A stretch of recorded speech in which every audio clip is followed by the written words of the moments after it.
പുതുതായി കണ്ടെത്തിയ corona virus അതീവ ഗുരുതരമാണെന്ന് റിപ്പോർട്ടുകൾ. യുകെയിൽ അതിവേഗ രോഗബാധ തുടരുന്ന സാഹചര്യത്തിൽ യോഗം കൂടാൻ തീരുമാനിച്ചു.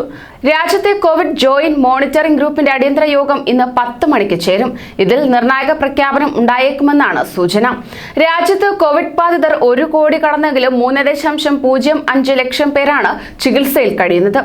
വാക്സിൻ ജനുവരിയിൽ ലഭ്യമായേക്കുമെന്നാണ് ആരോഗ്യ മന്ത്രാലയത്തിന്റെ പ്രതികരണം.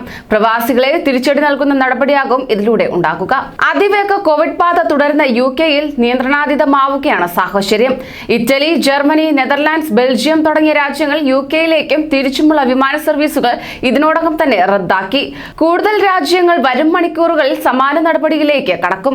ഈ സാഹചര്യത്തിലാണ് ഹെൽത്ത് സർവീസ് ഡയറക്ടർ ജനറലിന്റെ നേതൃത്വത്തിൽ കോവിഡ് ജോയിന്റ് മോണിറ്ററിംഗ് ഗ്രൂപ്പിന്റെ അടിയന്തര യോഗം ചേരുന്നത്. ജനുവരി 1 വരെയാണ് നെതർലാൻഡിന്റെ വിമാന നിരോധനം. ബ്രിട്ടനിൽ നിന്നുള്ള വിമാന ട്രെയിൻ സർവീസുകൾ അർദ്ധരാത്രി മുതൽ നിർത്തിവെക്കുമെന്ന് അയൽ രാജ്യമായ ബെൽജിയം അറിയിക്കുകയുണ്ടായി. ബ്രിട്ടനിൽ കോവിഡ് വാക്സിന്റെ പുതിയ സ്ട്രെയിൻ കണ്ടെത്തിയതിനെ തുടർന്ന് നിയന്ത്രണങ്ങൾ കടുപ്പിക്കുന്നതായി പ്രധാനമന്ത്രി ബോറിസ് ജോൺസൺ പറഞ്ഞിരുന്നു.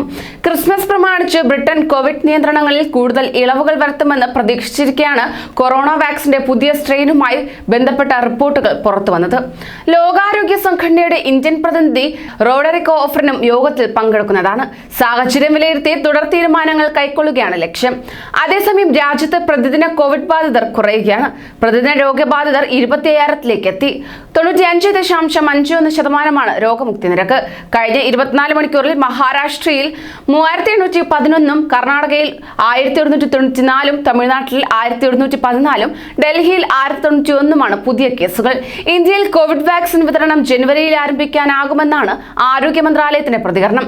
വാക്സിനുകളുടെ സുരക്ഷയ്ക്കും ഫലപ്രാപ്തിക്കുമാണ് മുൻഗണന എന്നും അക്കാര്യത്തിൽ വിട്ടുവീഴ്ചയ്ക്ക് തയ്യാറില്ലെന്നും ആരോഗ്യമന്ത്രി ഹർഷവർദ്ധൻ പറയുകയുണ്ടായി. കൂടുതൽ പ്രവാസി വാർത്തകൾക്കായി ഈ ചാനൽ സബ്സ്ക്രൈബ് ചെയ്യൂ.